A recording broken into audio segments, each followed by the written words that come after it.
You're listening to Underworld on the Ghost Radio Network. Ghost Radio Australia.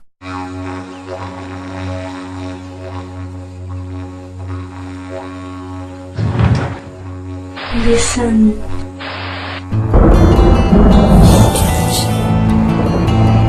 The unexplained. Synchronicity. EVP. So why are you? I heard that. Absolutely fascinating. What are Min lights? Is it real? What do you think? I love you. The unseen. I'm alright. 1111. Who or what are mutilated cattle? Listen. Poltergeists. Your stories. Your experiences. Listen close.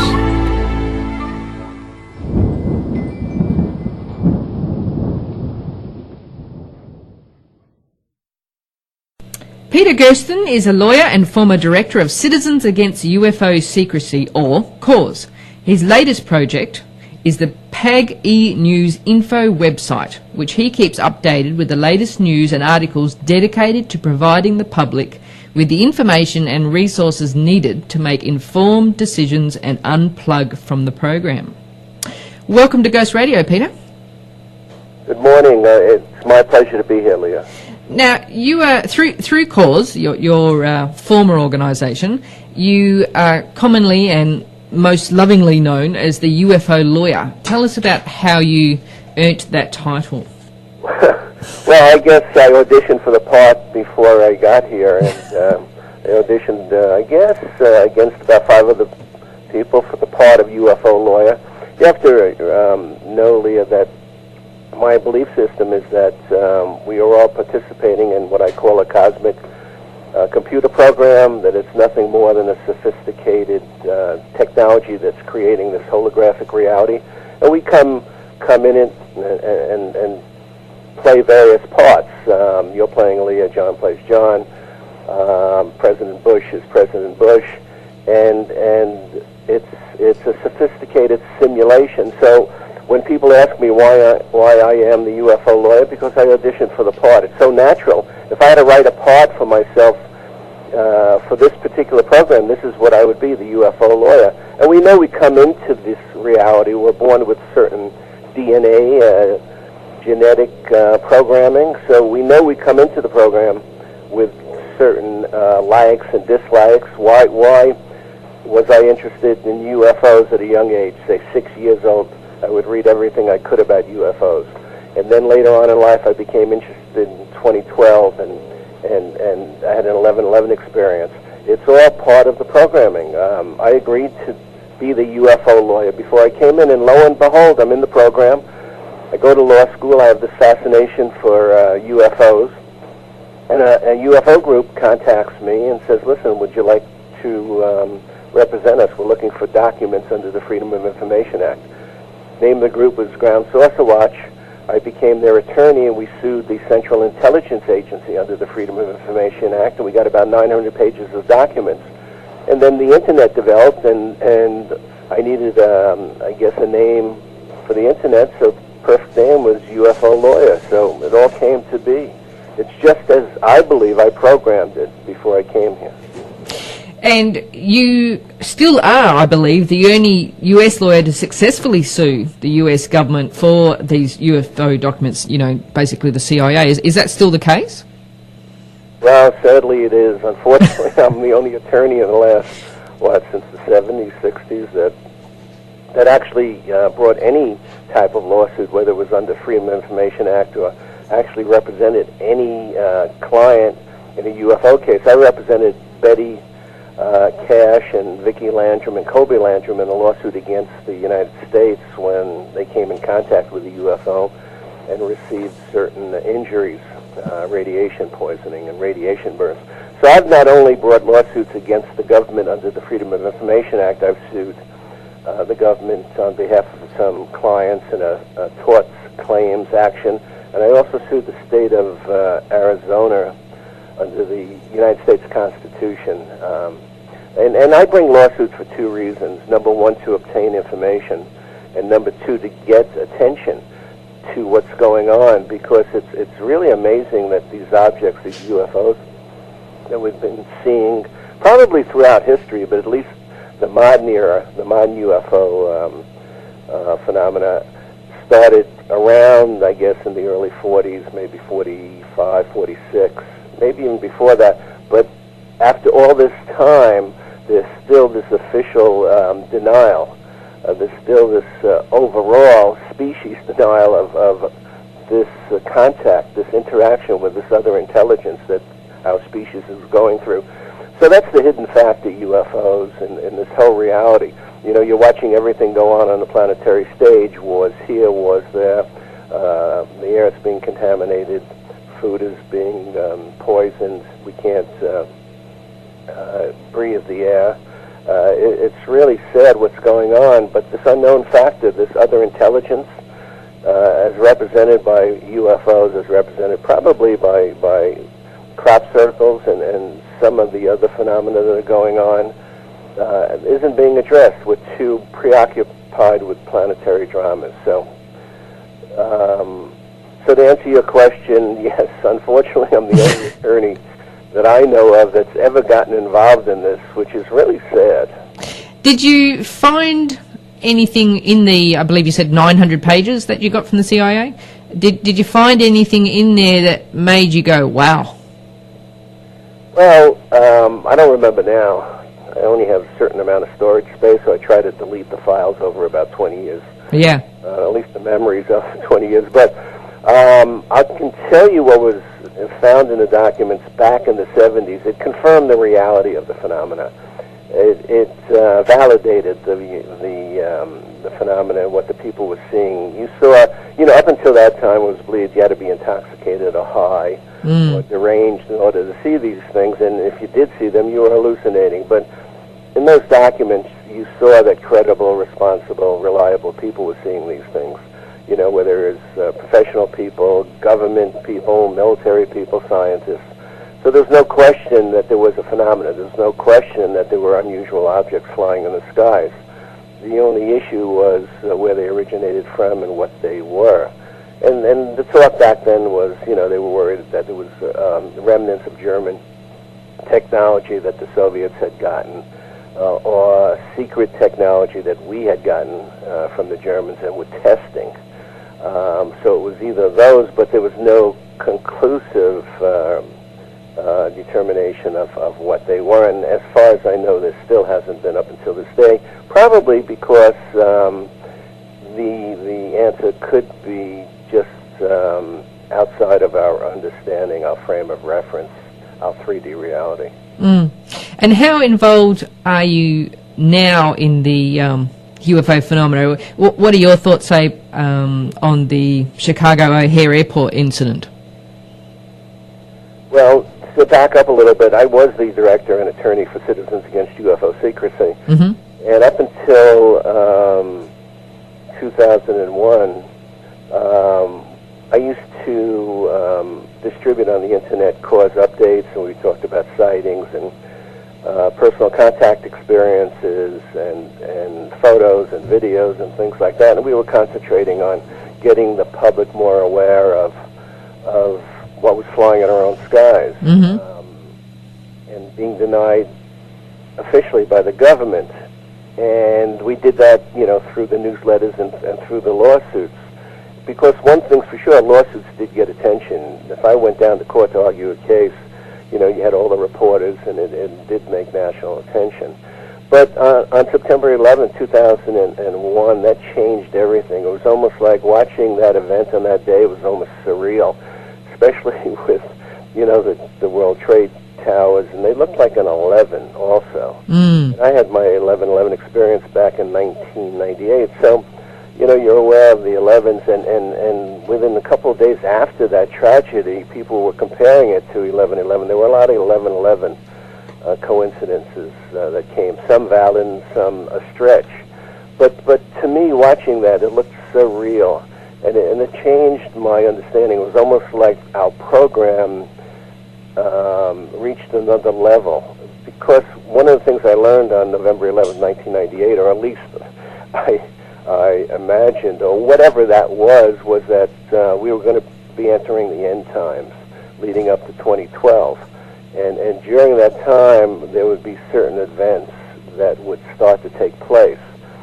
And 9/11, 2001 just seemed to be the beginning of that. So it switched my focus from just UFOs to the bigger picture, which UFOs are a part of course, an unknown a part of. But it switched to the bigger picture. So now I'm looking, in other words, I have a basic hypothesis about the end times, about 2012, about us being in a program, that everything's an illusion. And we have to find out what's going to be. We've gotten a lot of clues, seen a lot of signs, but now we have to put everything together, and we have to start looking at what's happening. And unfortunately, the general population is too preoccupied and diverted to other things. And so that's what I report on in the PAG E-News. And basically, whatever I find, what articles I find to support my position, I post them, whether we're part of a simulation, a program, whether it's DNA, whether it's the end times, what's happening to the planet. See, there's a lot more to it, because I think our program, like computer programs, is susceptible to a cosmic virus, and I see a corruption of our program. I think technology is that corruption, is that presence of a virus that has infected our program. Now, getting back to your question, which was what? The Chicago O'Hare incident. One of the articles I posted last week on the PAG E-News that I glimpsed through had to do with, I guess, one of the UFO organizations did an analysis of that sighting. They looked at all the aspects and came up with a conclusion. Their conclusion was that it was an unknown object, that it was real, that people saw something unusual, and it hasn't been explained. But I've seen that time and time again. That doesn't surprise me. That's what I expect whenever I see any of these reports. It's really absurd if you really... That's why I think it's part of a program. We're all part of a program, because I can't believe that intelligent people can ignore the obvious. And that's what they're doing, ignoring the obvious. And I see intelligent people making decisions that aren't in the best interest of our species. So the only way I think that that's being done is it has to be part of a program. Everybody's here to play a part, and they're playing their part well. Whether it's George Bush, whether it's some of the leaders of the other countries, everybody plays a part, and we're watching it. So I like to step back and just watch it unfold. And as far as the Chicago object, sure, it was in plain sight, an unknown object in an age of terrorism where we're trying to identify even the smallest threat. You have this thing, whatever it is, appear and get national attention, maybe international attention, and it passes by in the night like a ship in the fog. Yeah. And you feel that... Do you feel that when you talk about the program, you feel that people's lack of response to that is part of the preset program? Yeah, definitely. How else? It has to be part of a program, otherwise it wouldn't work. You go to a movie theater, all the actors play their parts pretty well. They don't deviate. And once you're in the theater, you can't even change that. Yeah. And I think that's what's happening. They're genetically programmed to react a certain way. We come in with DNA. We're born with the DNA. We're born with the programming, and then, of course, other things within the reality. But this whole thing's an illusion. All there is in this universe is energy, and this whole thing about traveling out there and looking for life out there. That's as far as I'm concerned, that's irrelevant. UFOs represent an intelligence that's here, that's possibly been here longer than we have, but it's all here within our biosphere. It's a closed system. The only thing physical, I think, is possibly the solar system. You know, that's why they're having the pioneer effect with the Voyager spacecraft. They can't seem to get out of the outer limits of the solar system. Something is pulling them out, because I don't think anything exists outside of the outer limits of the solar system. The solar system is the physical reality that we exist in. But it's a program. It's not real. And you can transcend that by going within, and either through meditation, the use of certain drugs, but you can't go out there. That out there, as far as I'm concerned, is no different than our own planetariums. What we see out there is incomprehensible. We can't possibly understand what it is that we're seeing out there, besides it being a projection. All it is energy. And that energy is creating this particular program. I'm sure it creates other programs, but you can't go from program to program. And what we're told, what went past, what went before us, and we're given certain information about how to deal with it. And that's what we should be studying now, researching. Where are we? What is this thing we find ourselves in, and why are we here? That should be the questions we should be answering, not trying to kill each other or pollute the planet. You know, our priorities are ridiculous. It's absurd. There is so much absurdity going on in a program. That has to be a program. It has to be constructed this way. Sometimes I think maybe it's an experiment. Maybe they put technology in to see how we would deal with it. Or maybe I think it's some kind of game that we're trying to find out about to reach the next level. It sounds all very Matrixy. Is that movie a lot more... Did they understand a lot more than perhaps we give them credit for? That, it's just a movie. It sounds very Matrixy to me. Well, I think everything's channeled. I think everything's programmed. What I'm saying now, I believe, is being typed out somewhere else at some higher level. It's like a movie. We're playing parts. So if somebody gets an idea, such as the producer or the writers of The Matrix, it's because it's part of the program. And just last week, the New York Times, a very prestigious newspaper in the United States, if not the number one newspaper, did an article on that we are part of a simulation. Nick Bostrom is getting a lot of attention lately. He's the, maybe not the first, but the foremost proponent of the simulation theory, that we're just another intelligence creation. When you reach a certain level, you're able to create realities, holographic realities, and assuming that there is an intelligence that was able to get to that level, then of course it's created this for whatever reason. So the New York Times did a story, and a month before that, the New York Times did a story in 2012. So, I say it's an illusion, but it's an illusion with a plot, with a script. And lo and behold, look what happens to be in this particular program that I am in, 2012. And I don't know what the odds are. I guess the odds would be better to win the Powerball tonight than it is to be at this particular point in time and space right now with 2012. And since I've been interested in UFOs since I was a kid, 2012, since it first came out, and then finding out that the winter solstice of 2012 occurs at exactly 11:11 Universal Time, then to me that's a message that, separate and aside from whether 2012 is another Y2K, separate and aside whether 2012 will happen on 2012 on the winter solstice, the fact that the winter solstice 2012 occurs at exactly 11:11 is my cue for whatever action I'm planning to take. Well, let's talk about the 11th, 98 now. As most of our listeners know, or probably know, a very brief synopsis of our story. John and I met through 11/11 and were married at 11:11 p.m. on the 11th of the 11th, 99, under 11% moon for lots of reasons.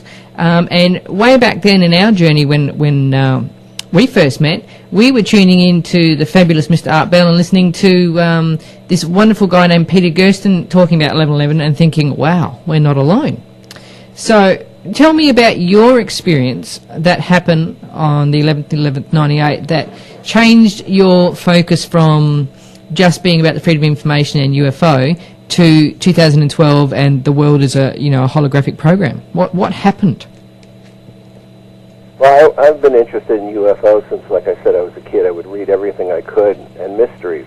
Not science fiction. Wasn't interested in science fiction, just UFOs and mysteries. And even though I've been interested in the subject, and even though there came a time in the late 70s when my professional expertise I'm a criminal defense attorney, so I combined that with my UFO hobby and represented UFO groups. But even during those years in the 70s and even the 80s and even the 90s, I really haven't had too many personal experiences. I might have seen something once in the Hudson Valley in 97, but not the classic UFO that left no doubt in your mind. So, and I've really never had any paranormal experiences. So in October of 98, when I started seeing 1111 in different places, and I wasn't familiar with it up until that time, at least I don't have any recollection of being familiar with it, I said, well, that's strange, and I would see it more than I would see any other number. At least that's the impression I was getting. We exist in a program, so you can't really trust anything in the program. You just have to go with your intuition. And if it feels right, and it felt, for whatever reason, that this was a little unusual. And that was in October of 98, and as we got closer to November, and at the time, in the beginning, I never even realized that, we're getting to the 11th month, and the 11th day of that month. And I don't know when it was that I put the two together that, wait a second, all these 11s, look where we're approaching. And I started to see it more often as we got closer to 11/11, November 11th. And then I remember on November 11th, 1998, and I still live in Sedona, but back then I was in Sedona, but I had to drive to Phoenix because my ex-wife was going away for the weekend, and I was staying with my daughter in Scottsdale. And when I woke up on that day, I figured, well, maybe I'm going to die on this day. Maybe that's what this is all about. At least I'm getting some warning. And it was almost like driving in. I was in an altered state, and it's about a 2-hour drive from Sedona to Phoenix. And I was like more aware of different things.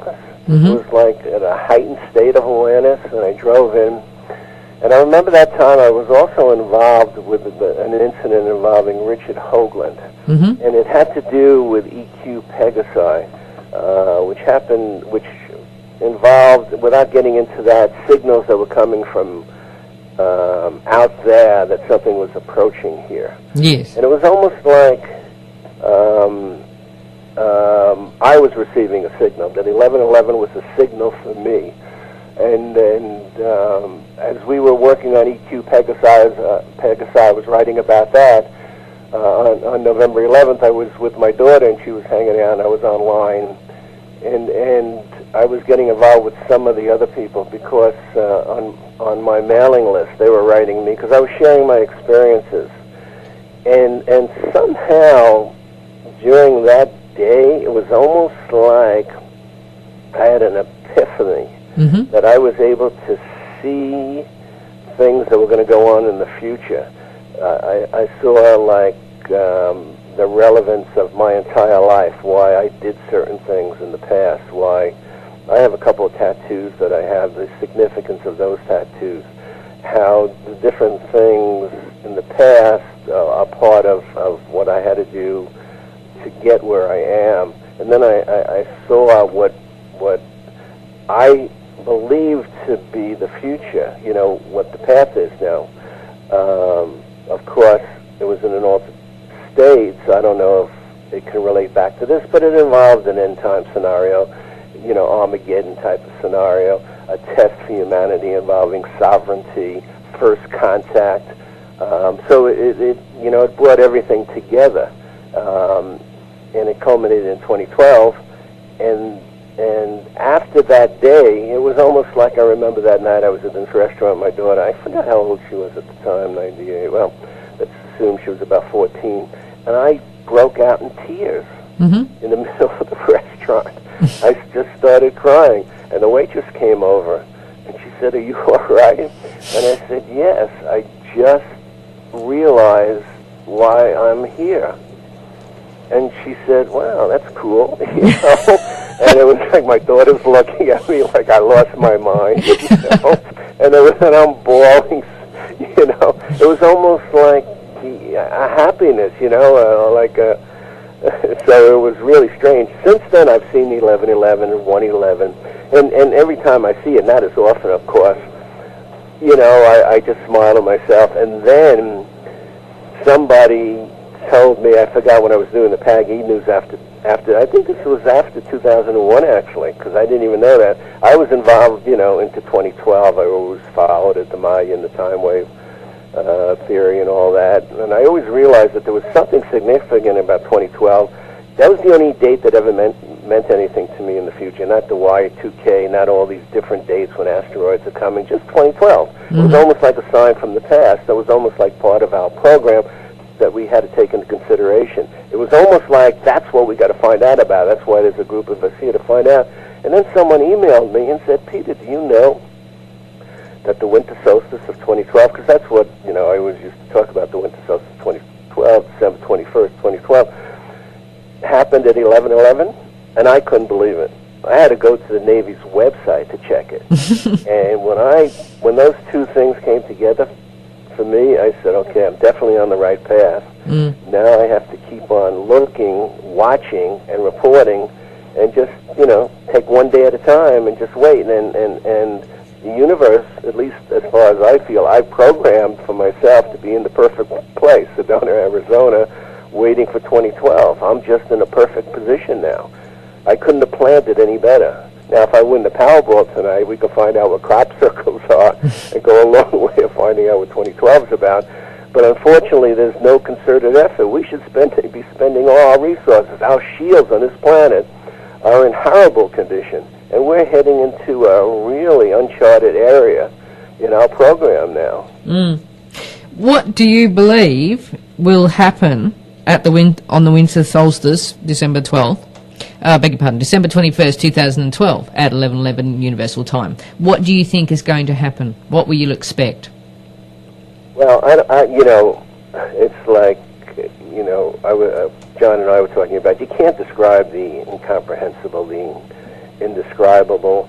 And I think I wrote this, that how do you, you know, even discuss, like John is with 11/11, how do you even discuss a topic that's incomprehensible and after you experience it, indescribable? You know, we could be here December 22nd. Well, we're not going to be, I wouldn't be here, but if you were on the air December 22nd, 2012, talking to somebody else and it's saying, wow, what was that yesterday? How do you describe something that you can't describe, even after you experience it? Well, that's the significance of of 2012, I think. You're not. But me personally, just the things have come together in over the last few years, and I've written about this, that I've decided to end my program on that particular day, at that particular time. And there's a lot of overlapping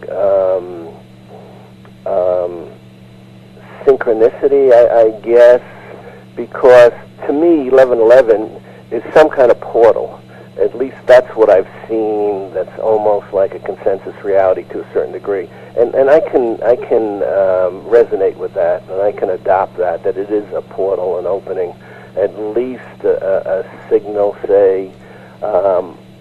So, and 2012 is symbolically the end of the one era age program, the beginning of another.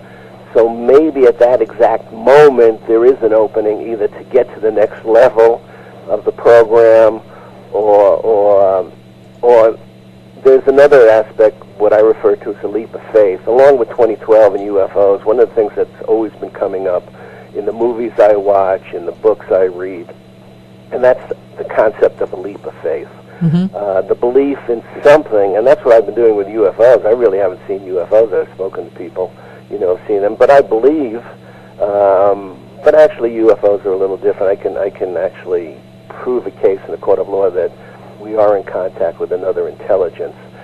But I don't think I could prove in a court of law the basis of my leap of faith. And I think there's an intelligence here that coexists with us, and I think a leap of faith will be necessary to bring them forward, at least as far as I'm concerned. And one of three things will happen, because, like I said, it's a portal. I live in Sedona, Arizona. There is a rock formation in Sedona, Arizona called Bell Rock that also is known as an interdimensional portal. So at exactly 11:11 on the winter solstice of 2012, I'm going to be on the top of Bell Rock and coordinate the universal time with actually mountain time. And I'm going to take a leap of faith off Bell Rock. One of three things will happen. Number one, either I'll smash myself on the rocks below, and my program will end. Well, that's fine, you know. I'll be exactly 70 years of age in 2012, and it's time to end the program. You know, what's the point of staying around the way things are going now? And the way I look at the future, possibly after 2012, there's going to be another life form on the planet, and it's not going to be biological. So I die and I go on to the next program, because of course there's something after this. It's just a program, you know, the energy, you know. So either that's going to happen, or number two, a leap of faith. I will take that leap of faith that I've been told about that was in the Martian Chronicles and this, and before I hit bottom, this other intelligence will come forward and say, wait a second, you know, and we'll go on from there. Or three, I'll go through some kind of interdimensional portal, either reach the next level of the game or go somewhere else. I have a friend who believes that we're stuck in a time loop, that we keep on repeating the same thing, maybe with a different background, but we keep on performing the same mistakes, doing the same thing, and then we start over again. And maybe that's a way to escape from the time loop and get out. And maybe before you can come back and do something, you have to get out at that point. So it's one of three things, but that's what's going to happen as far as I'm concerned on the winter solstice, separate and aside from anything else that happens. So which one are you hoping for? Well, actually, probably the leap of faith. That has the strongest possibility.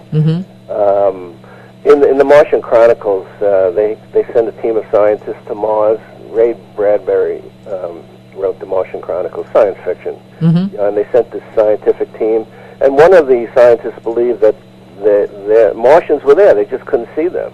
But he felt they were there, so what he did is he took a jump off this high precipice, and before he hit bottom, he was encased in a bubble. And he slowly then, you know, went to the ground, and then this figure appeared and explained everything. And it's almost like isn't that the Christ metaphor that, you know, it's easy to believe in me when you see me and know me, but you have to believe in me when you don't see me. Yeah. On a leap of faith. So that's what I would think at that particular moment.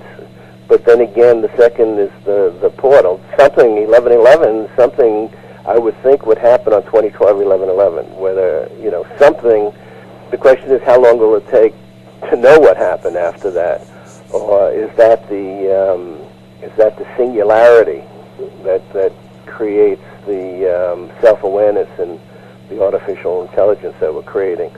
But, you know, I believe that everything in this reality has a beginning and an end, and we're conditioned to fear death. It's actually the pain of death we probably feel, but death itself is probably very painless. Natural death I'm talking about is probably a lovely experience that should be worshipped.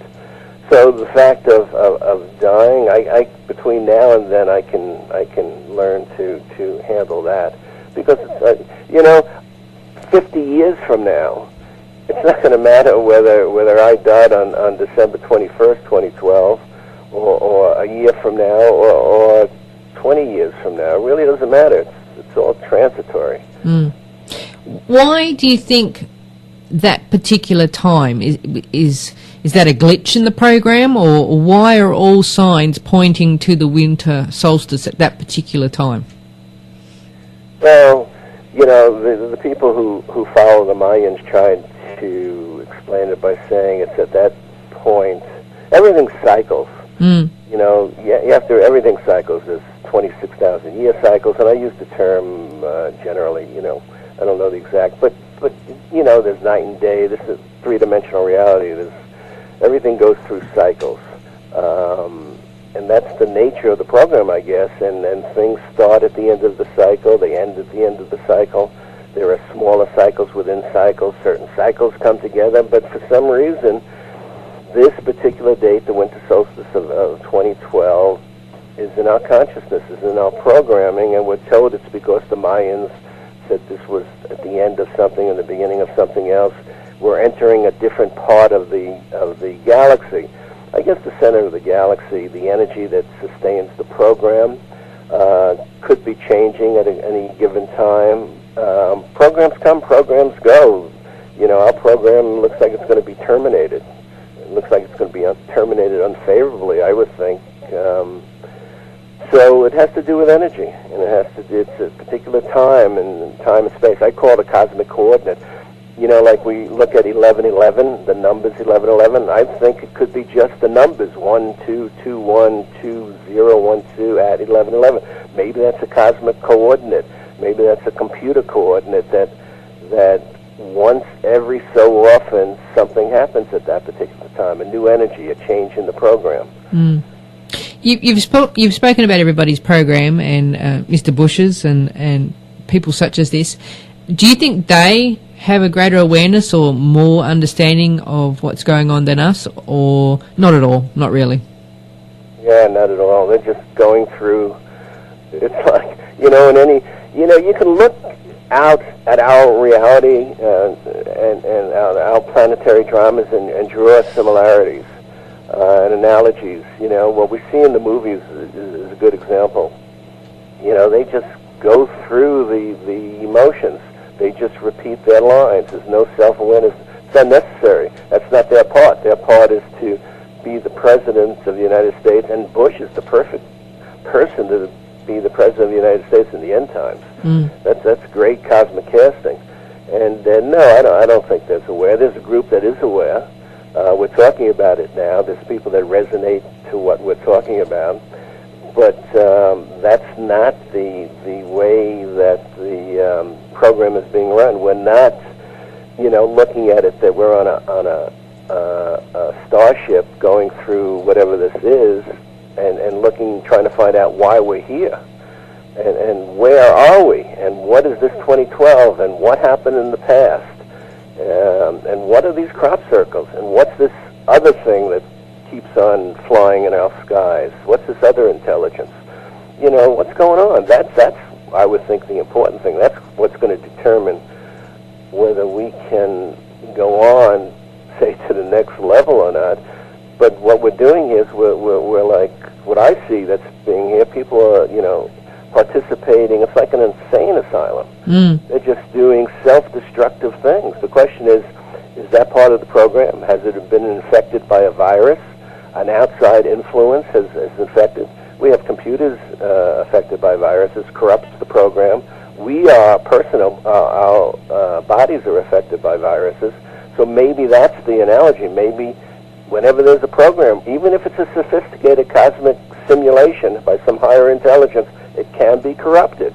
And that's what I see. This technology is not what's natural. It's almost like a Trojan horse. It's seducing us, it's diverting our attention, and it's making us dependent. But I guess it could be part of the end times, because it's going to be our downfall. You know, that's what I saw back on November 11th, that we are going to manifest some kind of disaster. The program will, some kind of tragedy, catastrophe. And whether it's the grid going down for whatever reason, whether it's some pandemic that we've unleashed, whether it's a nuclear hurricane, we're going to manifest that. And then that's when first contact is going to happen, this extraterrestrials, because that's where we've been programmed the last 40, 50 years to believe that these UFOs represent aliens from out there. So they're going to come, and we're going to have a first contact. Now, of course, it's all an illusion, because I don't know anything about life out there. All I know is that there's the UFOs are here, and they represent another form of intelligence here, right here. So that's what I think is going to happen, and I don't see any way of changing that. What do you...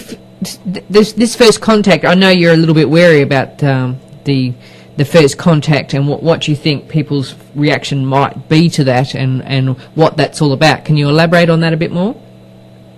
It's almost like, we exist in this program, we're a life form in this program, but from, if you had to evaluate it like they do these reality shows, we'd probably be kicked out of the galaxy for poor performance. In other words, we really screwed up the biosphere. We kill each other, we kill other life forms. We're really a destructive species overall. At least that's what an outside observer would think. But there comes a time in every life form's existence where they're put to the test. Everything's determined for us now. I think everything's programmed genetically, but and that test involves sovereignty. In other words, the ability of a life form to make decisions that affect it and not allow an outside influence to make it. See, we like to give up our power. We give it up to a partner in a relationship. We give it up to a boss. We give it up to the government, and then we sit back and let them screw us. And then we say, wait a second, you're not supposed to be doing that, but we give up power to allow them to do it. Well, we're going to be given a final test, I think, in these end times pretty soon now. After the catastrophe, first contact comes, and this alien life form will basically say, listen, I can help you guys, I can save you, I can restore the grid, or I can give you a cure, or I can take out the pollution in the atmosphere, but if I do, then you're going to need to worship us. You're going to, need to make sure that we are the leaders. And that's what we want in turn. And if we do that, then we end the program, so to speak. We give up our power once more, and they have the right to do whatever it is, and whether it's a galactic barbecue where they eat us, or they just terminate the program. But if we say, wait a second, no, we can take care of ourselves. Thanks, but no thanks. Go back to where you came. We'll handle this, and then maybe that's what we need to get to the next level. But so that's what I think is going to happen, based on my 11/11 experience. That's what we're being set up for, to believe that when this intelligence comes, it is what it says it is, because we've been told that's what it is over all these years. So we expect it. So you would ask people to be a bit wary of anything that says, look, we can help you, but in return, we would like. Yeah, exactly. It's like the proverbial selling your soul to the devil. There's a price to pay. There's, everything that we've learned, more like John was saying, the parables, the metaphors, the symbolic stories, their messages, because that's how I think the universe, this other intelligence, communicates. Not through language like we speak words, but in symbols and numbers, in different forms, and we have to learn what that is. And before they're willing to come forward, now people ask me, where are they if they're on the planet? Well, I don't know where they are. Maybe they're, in the oceans, in the atmosphere, underground. Or maybe they're just cloaked, but they're not going to come forward when basically you have to deal with a primitive intelligence, and that's what we are. Can you imagine if an intelligence different than us comes forward? We would either be threatened and just lose our whole identity, or we would just, be defensive and try to attack it. So no wonder it stays in the, periphery of our awareness and perception. It only comes forward in different disguises. But something's going to be happening, I think, between now and 2012, and we have to be aware and look at it without emotion, objectively. So what can we expect in the next 5 years? Well, I see some kind of catastrophe, disaster. I still do. It's just a matter of time. And there's nothing in the news, there's nothing that I've been reporting on the PAG-E news that has me changing my mind, even doubting my beliefs. Matter of fact, my beliefs have become stronger in the last few years as we progress. The planet's getting into a worse state. You see stories each day, and it's funny how the time wave theory says that things will be occurring quicker and quicker. That major events, species-altering events, will be occurring quicker and quicker, and you can see that around. And you can see how technology is getting even a stronger position in this program. Artificial intelligence, virtual reality. You can see where people are going. People rather stay inside on their computer than go outside. And it's changing. The planet's changing. A new life form is evolving. That's the artificial life form that doesn't need oxygen, that doesn't need water, that doesn't need a biosphere. It's like we're transforming. We're becoming transhumans. We're going from, it's almost like the end of the biological life form into something that's enhanced, that people think are better. To me, it's ironic that we're trying to improve on nature. In other words, what we found here when we got here, or at least what's capable of being here without technology, we can develop on our own. It's like we went down the wrong road. We reached the fork. One said technology, the other said enhance your natural abilities. And we took the right fork because we're, lazy and we don't want to work and things like that. And now we're reaping the consequences. Technology is destroying the planet, creating a life form that doesn't need what a biological life form needs, They want to, that's my answer. Yeah, no, I understand what you mean. I've just never really thought of it that way before. You're saying we're evolving ourselves out of existence because what we have here to sustain us, basically what we're... Yeah, we're I don't know, maybe it is the natural evolution of human beings. Maybe a biological life form is only a transitory state, an interim state, on the way to what created us. Because I can see, we create the virtual life form, the artificial intelligence, there's no need for the biological life form. The artificial intelligence, the virtual reality becomes, non-physical, higher intelligence, like a computer capable of figuring out everything, and then after a while it says, wait a second, we miss being physical, let's create a physical universe, physical programs, solar programs on different planets, and let's then go down there and assume physical form and go through this whole thing again. Very interesting. Almost like another cycle, So maybe it is a way, but I think that technology is just. I think that's the evidence that our program's been infected by a virus. I call the virus Psylog, but that's the evidence. Technology is my evidence that there's a virus in this program. Why do you call it Psylog? Well, a silicon organism. I think like technology is a silicon life form. I think there's other life forms, and just recently they've been coming out with a couple articles that I've been posting on my website and in my newsletter. I also send out a free newsletter every day, and then I take each day's newsletter and post it on the website, plus the favorite articles over the past few years to support my theory.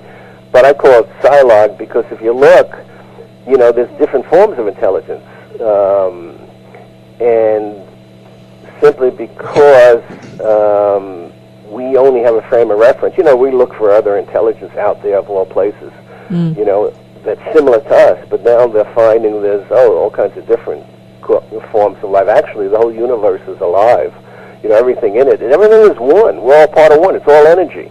This is just a consensus reality that we agree to, but there's nothing physical here. I can't put my hand through the table, but it's an illusion. It's the only thing in this universe is energy. There's nothing physical in the universe other than the illusion.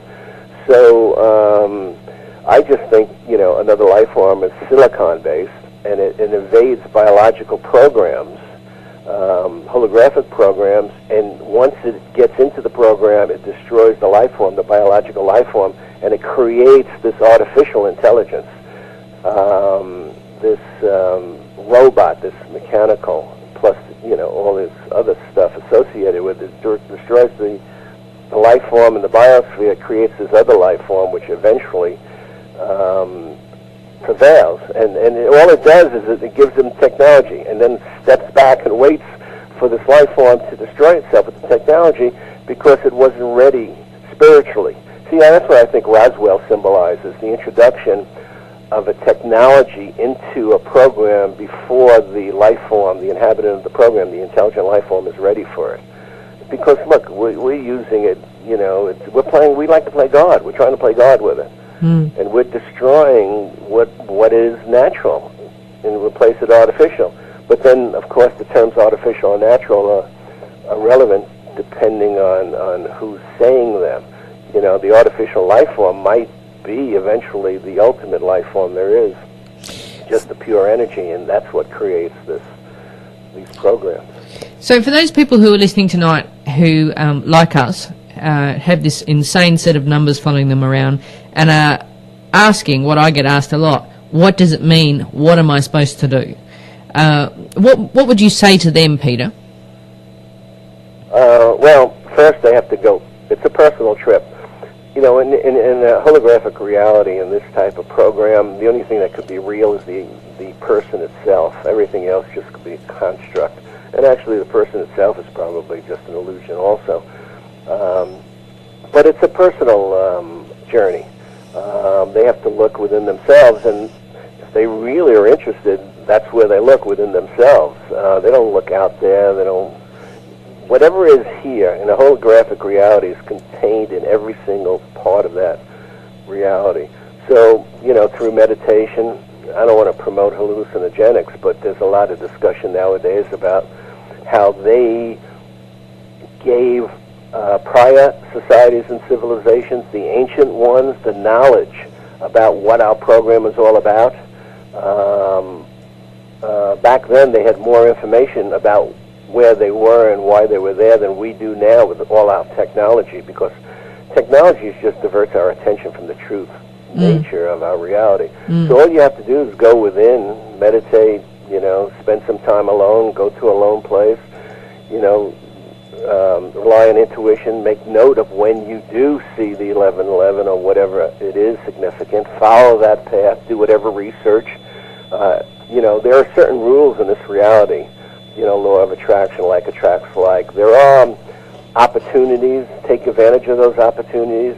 The universe will give you what it is that it thinks you need to fulfill your program. Because before you came in here, everything you need was given to you. On the planet, there's everything you need, whether it's naturally grown or other people's wisdom. Like it's a combination of Celestine prophecy, the movie 13th Floor, even Matrix, like you said. There's all kinds of clues in it. Even when you watch a movie, there's certain things that reoccur over and over. If you're open to it, if you're aware, then it will come to you. The information will come to you. And I also believe at certain levels of your life, if you reach that level, then you will be given more information. That's what happened, I think, on November 11th of 1998. I just happened to reach that level, and I was supposed to. I was given information at that time.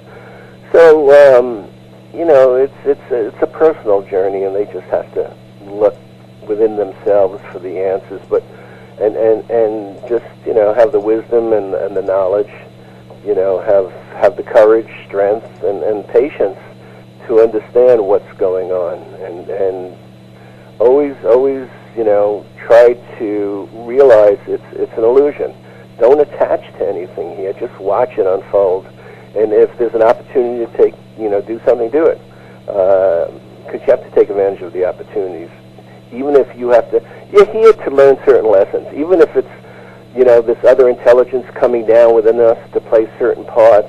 No matter what part we're playing, we're here to experience. We're here to learn lessons, so that we don't have to continue. It's like a school. So once again, there's the metaphor. We go to school on the planet. Basically, this is. Now, I'm still open to the suggestion that we're part of some kind of reality show, or some kind of computer game that hasn't really started yet. But once it starts, then the people who are aware of this can while the other people are voting on whether they should withdraw troops or not. While that's going on, the people who have now the resource. See, the problem is that the people are aware of that there's something else going on besides what was shown to us on TV. There's something with the UFOs, crop circles. We don't have the resources. And even the organizations impotent. It's really absurd that even they play the part. I was reading into MUFON, the new director MUFON says that he's 100% he wants to solve the problem. He wants to identify UFOs. That's nonsense. They haven't done any of the UFO groups over 40 years. So it's a shame that the people who have the resources aren't concentrating on that, but maybe one day we will have the resources to put together a network to find out what our reality is all about and why we are here. Do you think the 1111, as I call it, trigger, is part of our genetics? Does everybody have it? Does everybody have the potential to have that trigger offloaded, or is it simply programmed into some of us for a reason? Yeah, I think it's only part of some of us. It's almost like, once again, you look to the examples on the play. You look to a movie. In every movie, there are the leading actors and actresses. There are the supporting actors and actresses. They even break up the categories and give awards. And then there's the cast of thousands. So everybody has a different part, and people come here for different reasons. And I was challenged once. I said, why would somebody be born in Africa and starve to death? I can't answer that question. If in fact, birth and death in itself is really meaningless other than for the experience, maybe just that experience. Why does an insect come for 10 days? I don't know. They're all life forms. They're all part of the same intelligence, just broken up into different forms.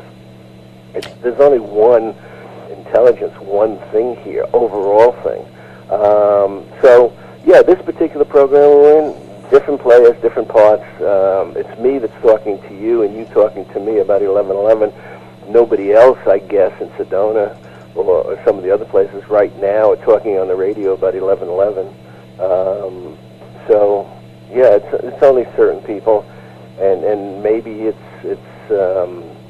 maybe there's a reason for that, and maybe we will find out soon who those people are and what their reason is. I hope so, but we need the resources. Yeah. Where does God fit into all of this? Well, you can call whatever that intelligence is, give it a name. You give it God, right away it has certain religious implications. It has a certain meaning. I call it a programmer, even, a cosmic programmer. I read in an article just the other day, somebody else called it a prime designer. So, it's all semantics. We're all trying to use words to describe something that's incomprehensible. Whatever the intelligence is, whatever, that is, it's basically non-judgmental. There's opposites. There's light and dark. There's positive and negative. But good and evil. I don't know what that means. If you eliminate judgment, then even killing somebody is part of the experience. If it really doesn't mean anything, because in the next program the other person kills you for whatever lesson to be learned. So I don't use the word God. I use the word programmer. It might be as simple as a cosmic programmer. Maybe it isn't that difficult to create this type of holographic reality. We don't seem to be that far away. We're creating virtual realities now, where all you have to do is put something over your head, a helmet, and then you're someplace else. And if you remember, I don't know if you saw Schwarzenegger's movie Total Recall. Yes. That whole where he just at lunch hour he decides to take a break and goes to this company called Recall, and they put this helmet and they program this whole life for him, and they push a button and he experienced this whole thing. In the movie it happened to be real, but the concept of recall is that you can take a vacation over your lunch hour and you don't know the difference. And because we're an illusion, because we're so easy to program, we don't know what's real, what's not real, and just the word real probably has no significance other than what we experience in the present moment, what we can feel and see. So God, I call it a program. It's less inflammatory, I would think. Yes, I understand what you mean. Now, tell us about PAG E-News, where people, it's www.pagenews.info. Don't forget the info, people, if you want to get there. Of course, on Ghost Radio's website, there is a picture of Peter, his bio, and you can click directly through to Peter's website from Ghost Radio. And do sign up for the newsletter. I get it. It's great. And you dedicate a lot of your time, obviously, to just updating the page and getting the information out there, Peter. You know, it's interesting because when I used to practice criminal defense law in New York for 20 years, I used to try a lot of criminal cases, mostly murder cases. And then I came out to Arizona. And that whole thing is another one of these, not an 11/11 experience, but at certain times in your life, certain things happen to get you into a place or to move you. And as long as you don't resist, that's one of the rules. Another rule of this reality, you have to accept what is without resistance and trust in the process that, listen, when you programmed your life, you knew what you were doing. Certain things are more difficult once you get here. It's like planning a vacation when you want to climb Everest, and then you get there and you're huffing and puffing. So you have to let it unfold naturally without resistance. Do what you need to do, overcome your obstacles and your demons, so to speak. But I found myself in Arizona, and lo and behold, this is where I was supposed to be. I took time off for 6 years, and then at the end of 6 years, I started working in Navajo County, one of the counties in Arizona, for the Public Defender's Office. And it was almost like being retired compared to practicing criminal law in New York. Everybody pled guilty, so you really didn't have to do anything. It was the perfect job to allow me to do my newsletter. Yeah. Perfect. It was almost like the universe that I programmed put me in Sedona to wait for 2012, the most beautiful place on the planet, the most mystical and magical place. It's really amazing, Sedona, Arizona, and the Red Rocks and things like that. And in the job in Navajo County, where I can do what I need to do during this period, and that is just inform the people. I have a really modest mailing list, about 800 people on the list, and I guess some of that, you know, is distributed to other people, you know, that aren't on the list by the people on the list. But I also post a website, and I don't even check the number of people that go there. I think whoever's supposed to go there, because I'm not trying to convince anybody. I'm just doing it as a service, principally to keep myself up on what's going on. It's a way for me to make sure that I'm up to date on what's going on by doing this for the other people. And whoever wants to, you know, subscribe to the newsletter, I don't charge anything. And, you know, I say it's basically, you know, looking behind the curtain, disconnecting from the programming, looking at things differently, and in support of my belief about what's going to be 2012, that we're in a program, and UFOs and crop circles and things like that. So I report on that. I post articles. I keep people up to date that are interested in that. And as we get closer to 2012, I assume things are going to, you know, be happening that I'm going to be reporting on also. So if people are interested in something other than what's on their TVs or, you know, the local reality show, and it's really amazing how people are being diverted by what's going on nowadays on TV and the war and things like that. This gives you a little insight about what else is happening in our biosphere that we should be aware of and that we're not. The webpage also has a strong parable running with the Wizard of Oz, which I love, and which I'm not sure if you're aware of, or maybe you are, but it seems also to be a strange reoccurring theme among those people who do see 11/11, where they also have a loving affection for the Wizard of Oz. It's really quite strange. When John and I came together, we realised that we had this thing about the Wizard of Oz, and other people I've met throughout my life, throughout the years, who have also seen 11/11, or I found out and later have also had this weird Wizard of Oz thing. Do you think L. Frank Baum knew what he was on about? Yeah, The Wizard of Oz is the number one film when it talks about the fact that we're in a program. That's the number one movie of all time. That's the epitome of channeling that concept about the man behind the curtain. And when I send out my newsletter, I usually put a different quote at the top of it. I know, I love that. Yeah, last week was The Wizard of Oz. But there were different things also, different movies and things like that. And when you take it out of context and look at it for what it really says, then you can stop and think about it. So, that's the perfect movie. You can look at that movie and it gives you a lot of information about our program. You have to remember that whatever this intelligence is, whatever this cosmic programmer or prime designer is, there are clues. It's not like we're not getting the information. The information is there for where we are and what we're doing here. We just have to go out and find it. The problem is that the way this program is, it's almost like it was hijacked, and we're not looking at the important things. We're more interested in destroying each other and in effect being self-destructive.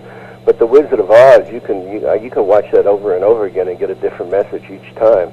And I haven't seen it recently. It'd be interesting to see if there was a leap of faith. But I guess there was a leap of faith in it, now that I think of it. Just them going to Oz and believing that they'd be able to see Oz, who had never been seen before.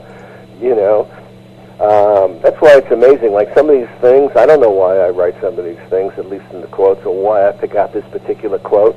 And then you post it there and you look at it and you say, wow, that was interesting. Because even, part of us is that subconscious that, that actually probably controls us. It's almost like we're just almost puppets and just going through the motions. But then again, we are the puppets. We are the person that's manipulating the puppet. At least we were initially. It's all very interesting. Do you still travel and present and things like that as well, or you pretty much stay home in Sedona and avoid all that now? Well, I'm now 65, and Navajo County is about 2 hours away, so when I go up there Monday morning, I stay up there till Thursday, so I don't get back to Sedona Thursday. And once I get back here, I don't want to leave. Yeah. So I don't like to travel anymore. I don't like going on planes. And then, I might go down to Florida to see my son, or my daughter lives in Phoenix. I can go down there, but I don't like to travel. Sedona is like where it's a place where people come to be on vacation. So it's almost like I'm on constant vacation when I'm here. It's a great place to think. I love to hike. It's the best time to hike, best time to think when you hike. So there's no reason for me to go anywhere. And I used to go and speak at UFO groups, but that's just my favorite word, absurd. They just recycle the same stuff over and over again. They don't come to any conclusions. All they do is perpetuate their fact that that's what they do. And if they ever solved the mystery, the phenomena of UFOs, what would they do? What would they have to talk about? So they really have a vested interest in not doing anything productive. Look at crop circles. They turn out to be in the same fields in England time and time again, every season, in the same fields. And after how many years, there's still as much a mystery. It's ridiculous. I don't travel that much. I basically stay here on the weekends. So the best way for people to keep in contact with you and your work and what you're doing is through your webpage and your newsletter. Again, that site is www.pagenews or pagenews.info. There is a direct link from Ghost Radio's website straight on over to Peter's website. You can sign up for the newsletter there. You can read the articles. And you can look through the favourites, which Peter has up there as well for people's website he believes are a good source of information for you to check out. Peter, I can't thank you enough for being our guest tonight.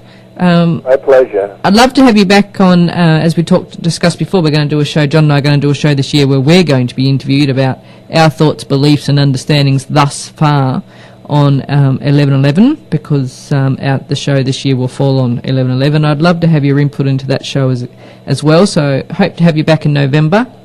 And until then, thank you for doing all you're doing, and continue to do it, my friend. And the same to you. Thanks, Peter. You continue to do what you and John are doing, and it's great. The more I can read about 11/11, the more helpful it is to me and my readers. Yeah, I completely agree. Okay, thanks. Okay, that's Underworld for this week. Thank you so much for joining us. Stay safe and blessings to you all.